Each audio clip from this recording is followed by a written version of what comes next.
automotivas do mundo. E falando agora com relação a como vai funcionar a questão dos impostos para o apostador comum, né? Então, por exemplo, o cara lá tem uma banquinha de R$200, apostou, ganhou. Como é que... R$200 não, porque eu acho que não vai nem entrar na questão de imposto, mas o cara vai ter R$5.000, R$10.000 ali, e ele foi ganhando, tendo o lucro dele ali e tudo mais. Como é que vai ser? Ele vai ser retido na fonte? Como é que vai funcionar essa parada aí, Natan? Legal, legal. Eu trouxe até minha colinha aqui, tá, pessoal? Opa, porque sim, tem um monte de instrução normativa. Então, vamos lá. Tem uma instrução normativa e o número dela, aqui para minha colinha, é a 2191 de 2024. Ela altera duas outras instruções normativas.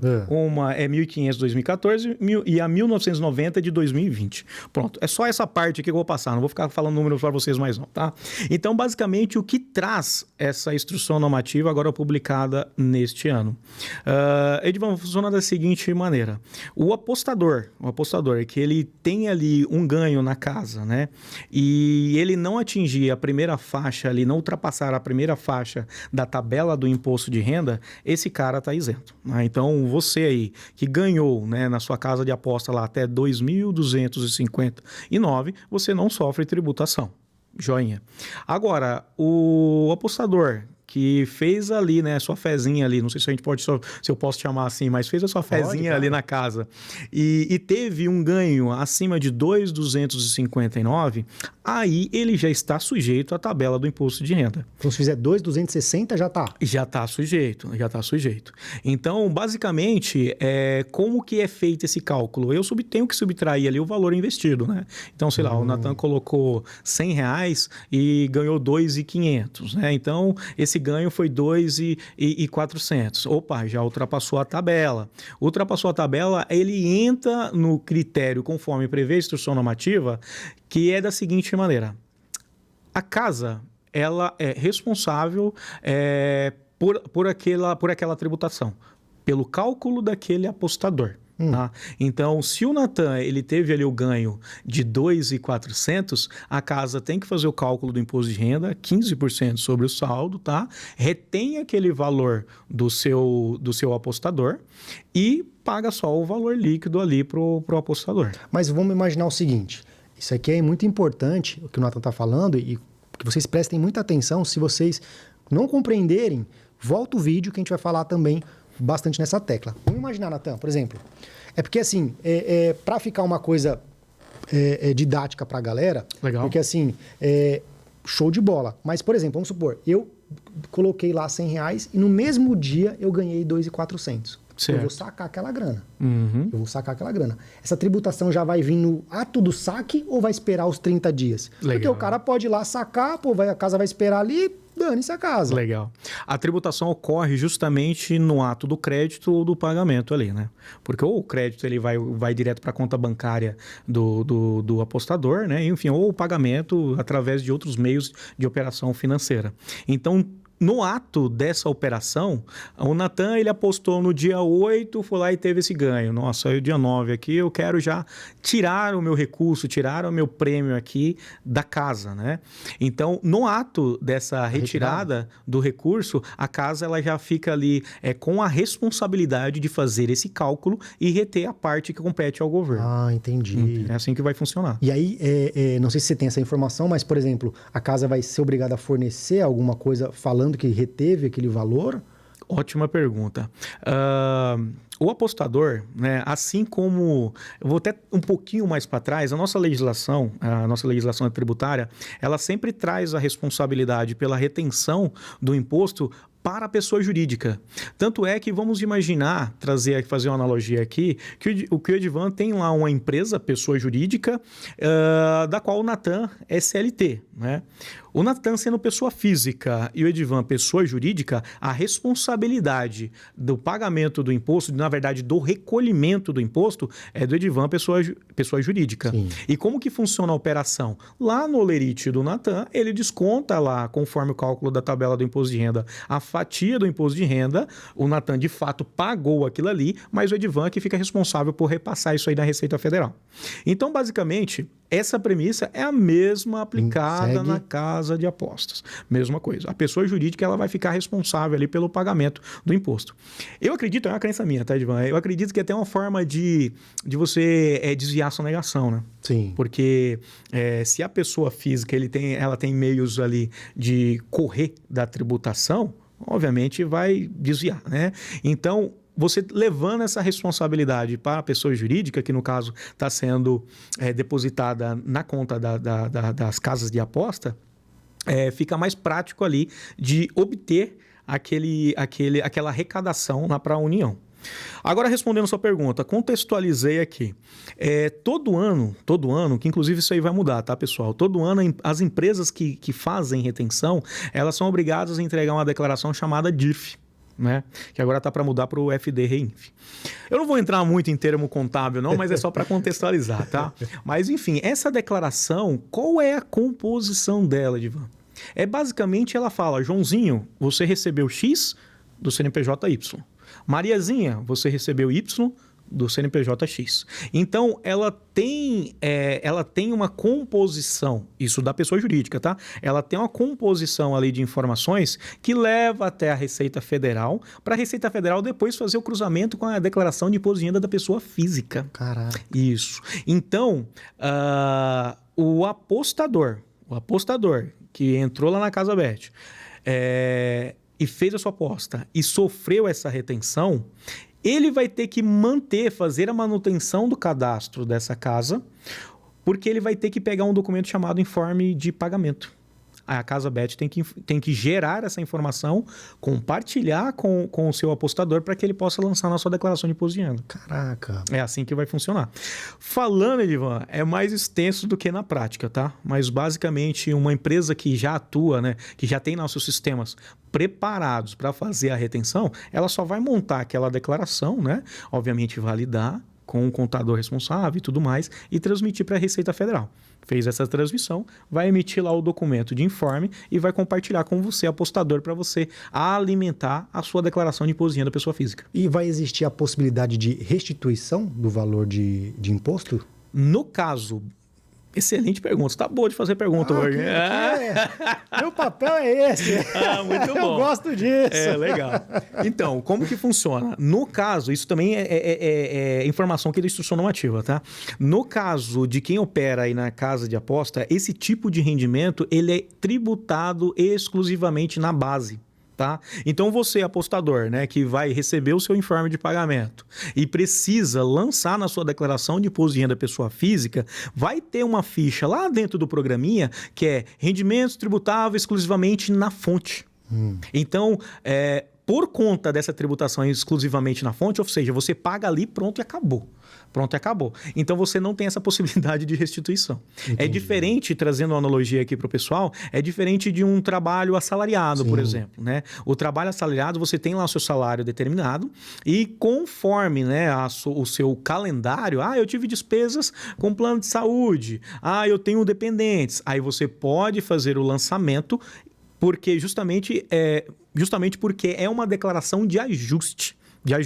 Então, tem 12 meses no calendário, aí eu faço a escrituração, executo ali a escrituração dos meus rendimentos, mais as minhas despesas, e eu posso ter ali, conforme o meu pagamento do IR, eu posso ter uma restituição. Muito bom. Diferente do caso do Bet, tá? Que é tributado exclusivamente na fonte. Show de bola. E outra coisa também, Natan, que eu acho que... Cara, você vai falando aqui, vai surgindo dúvidas, até mesmo fora daquilo que a gente estava imaginando de perguntar. Legal. Mas, por exemplo... Imaginando nessa situação hipotética de que o Joãozinho ganhou R$ 2.500 de prêmio na casa de aposta. E se uma pessoa, um desavisado, vai lá e deposita R$ 5.000 na casa? Ela é tributada sobre o valor do saldo que ela depositou? Vamos lá. A origem desse recurso está saindo do bolso do apostador. Isso, da conta dele. Beleza. Essa tributação, ela ocorre em outro momento. Tá? Ela ocorre em outro momento. Do porquê, Edivan? A Receita Federal ela sempre vai fiscalizar ali, ela sempre vai ficar de olhos abertos à origem do seu recurso. Sim. Né? Então, se o Edivan, ele em algum momento já recolheu os tributos sobre esses 5.000, o valor é dele, o patrimônio é dele. E se ele, por exemplo, ele depositou 5.000, aí vamos supor ele foi sacar os 5.000, e aí? Ah, eu não gostei dessa casa não, vou depositar em outra. Olha, boa pergunta, Porque aí ele vai ter, automaticamente teria que entrar no tributação ali, não é? É, boa pergunta, mas funciona assim, ó. A tributação de imposto de renda, ela é uma tributação sobre a renda. Então, eu vou trazer aqui os princípios da legislação, tá? Eu vou me basear sobre os princípios da legislação.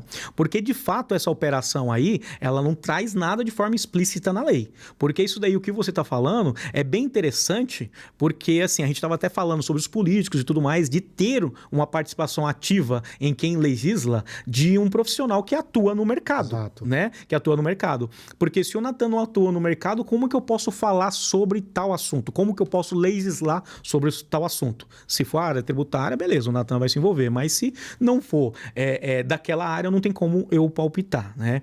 Então, o que acontece? É uma operação que é possível, é uma alternativa que você está trazendo, que é o possível ocorrer nas casas BET, mas que não tem nenhuma alternativa, nenhuma instrução na legislação. Baseado nisso, contextualizei, então vou trazer aqui a premissa da parte tributária. O imposto de renda, o próprio nome já diz, é um imposto que incide sobre a sua renda. Então, se eu tenho um capital, Edvan, eu vou investir, né, sei lá, na bolsa de valores, eu opero no swing trade, day trade, sei lá, até mesmo em uma empresa. E eu investi lá, o seu exemplo, 5 mil em um negócio, em um ativo. E esses 5 mil nesse ativo me gerou rendimentos, eu sou tributado sobre o rendimento. Entendeu? Ah, Natan, eu só joguei os 5 mil e tirei ele para outra casa. Teoricamente, não tem tributação, porque eu não tive ganho. Entendeu? Eu apenas fiz uma movimentação financeira. Aí, se tiver tributação, é outro impostozinho chamado IOF, que por enquanto, né, ele não tá aí, não deu as caras ainda. Beleza? Então assim, eu pensava, Natan, que era uma coisa... Assim, não é simples, a gente sabe que não é simples, mas também entra numa situação do quê? Porque, vamos supor, é lógico que vão ter os desavisados que vão fazer isso. Pô, certo. Depositei, não gostei da casa, vou fazer. Isso é normal. Hoje é uma prática normal. Mas também isso pode dar uma vazão para as autoridades pensar uma lavagem de dinheiro. Né? Que depositou um valor de uma conta, porque assim, cara, hoje você deposita de qualquer conta. Lógico que a conta tem que estar no seu nome, né? A conta da casa de aposta e do Pix também. Então tem que ser seu. Mas, por exemplo, o cara depositou ali, fez na mãe dele, colocou lá 10 mil na conta da mãe dele, né? De maneira ilícita, colocou lá, fez numa casa de aposta e sacou. Também vai dar muito pano pra manga pra essa questão, né? Então, Edvan, eu acredito, tá? De novo, falando a crença do Natan, eu acredito que as próprias casas de aposta vão ter... esse filtro? Parâmetros para poder fazer esse filtro, entendi. Tá? Então, eu vou trazer um exemplo bobo aqui, né? Então, essa casa de aposta, ela vai ter que tratar esse valor ou como uma transferência ou como um ganho. Entendi. Entendeu? Então tem que ter, na verdade, essa classificação. Porque isso daí, na verdade, é uma classificação de valores. Se eu faço uma venda de uma garrafa de vinho, é diferente de simplesmente receber uma transferência de Pix, sei lá, da minha esposa. Olha, Natan, eu estou pagando aqui o lanche que você vai trazer para mim. Sei lá, traz um lanche aí para mim. Entendeu? Então, é diferente. Então, esse Pix que foi feito, e eu estou trazendo aqui um exemplo bem simples, tá, Edvan? Esse Pix que foi feito apenas, olha, pela comodidade, compra aí para mim, tá aí o Pix. Ele é tratado diferente se eu emito uma nota fiscal de venda. Entendi. Então, as casas de apostas... Acredito eu que elas vão ter ferramentas dentro da plataforma para classificar essas operações. Inclusive, essas casas de apostas, elas vão ser tratadas ali como instituições financeiras, tá? Ah, é? Então, sendo tratado dessa maneira... que é regulamentado pelo Banco Central e tudo mais.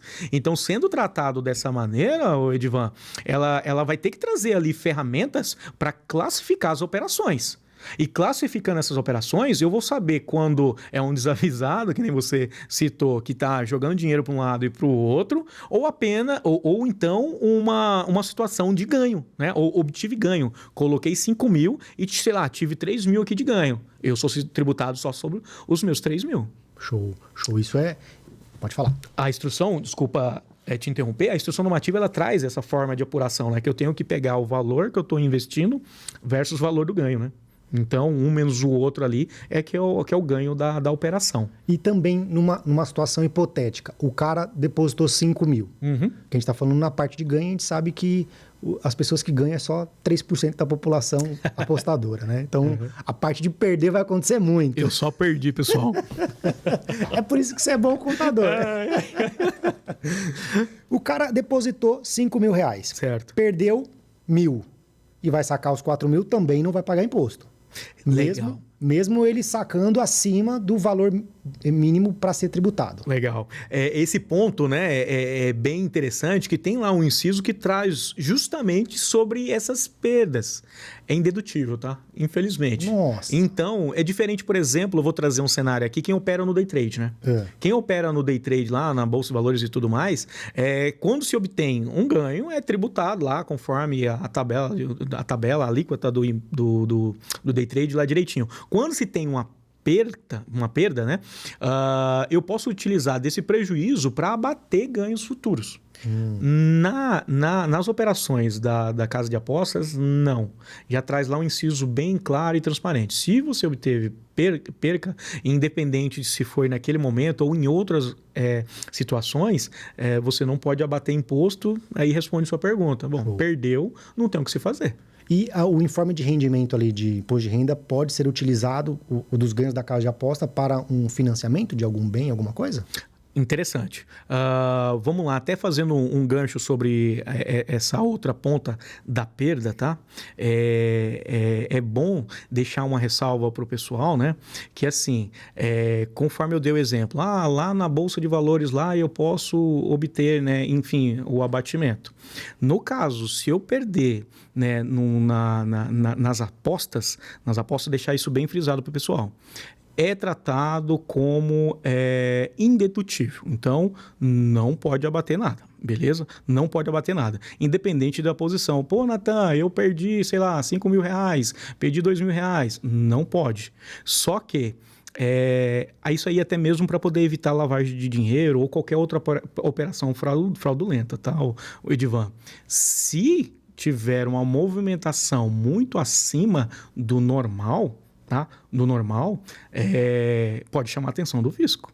Beleza? Então, Natan, perdi 1.000 reais. Legal, perdi 1.000 reais, beleza, tá coerente. Agora, se tiver uma perda muito absurda ali, eu recomendo, né, que faça um registro na declaração de imposto de renda, tudo direitinho, para justificar, né, que eu tenho um patrimônio de X, esse patrimônio, por alguma razão, que depois, se você até quiser entrar na questão, né, de vício e tudo mais, mas por alguma razão eu perdi esse patrimônio aqui e eu tenho que justificar isso de alguma maneira na minha declaração. Entendeu? É importante fazer essa ressalva. Muito bom, muito bom. Rapaz, eu te interrompi, você fez uma pergunta interessante e eu me perdi aqui, hein? Que foi do... Porque eu quis fazer essa ressalva sobre o prejuízo, tá? Sim. Porque às vezes a pessoa pensa, perdi, sei lá, 100 mil, não tenho que fazer nada, né? É bom fazer essa ressalva que você tem que justificar para onde foi esse dinheiro. Eu tive um veículo roubado, você não vai dar baixa no seu veículo, na sua declaração, né? Então, enfim, eu te interrompi, mas você fez uma ótima pergunta e agora eu me perdi, rapaz. Eu também não lembro, mas esse assunto que o Natan falou é muito importante e, assim, acima de ser importante, ele é fundamental, porque, assim, a gente sabe que apenas 3% da população apostadora é lucrativa no mercado. Então, 97% perde dinheiro. Então, mesmo que hoje você está numa situação de perdedor, você tem que ter essa informação, porque depois você pode ser penalizado e nem sabe por quê. Tá apanhando de todos os lados lá e não sabe por quê. Sim. Isso é importante ser falado, né, Natan? Sim, sim. Então, por isso que eu trouxe esse destaque, né?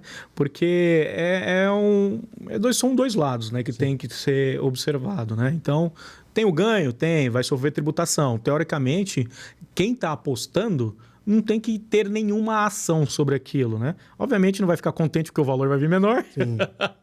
Eu ficaria descontente, mas enfim, não tem que tomar nenhuma tratativa, porque a casa de aposta já está tomando. né? Natan, e onde que esse apostador tem que tomar alguma decisão, executar algo sobre tal operação? É justamente na declaração anual de ajuste de imposto de renda, que ela ocorre ali entre março, maio, mudou na pandemia, né? Mas hoje em dia está entre março e maio, beleza? E do outro lado, isso aí é para exemplo de ganho, né? E por outro lado, se teve uma perca alta ali, eu recomendo também justificar isso aí na declaração de imposto de renda. Vai ter muita gente tendo dor de cabeça com essa questão, porque olha, tem muita gente que perde dinheiro alto. Né?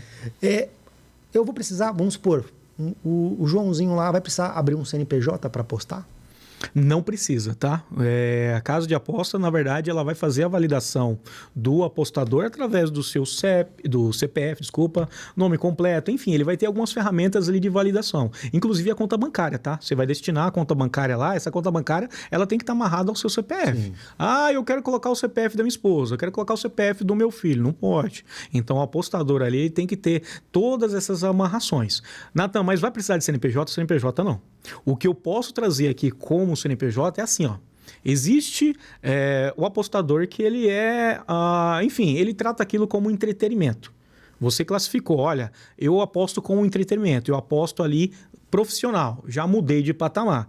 Esse profissional, né, que tem essa pretensão de virar um profissional na área, aí sim ele tem que buscar alternativas, buscar a sua contabilidade, buscar um profissional adequado ali, qualificado, para poder formalizar o seu CNPJ. Agora, para recreação, né, a aposta ali para entretenimento não precisa não do CNPJ. Show, mas tem muita gente grande no mercado, que é profissional, né?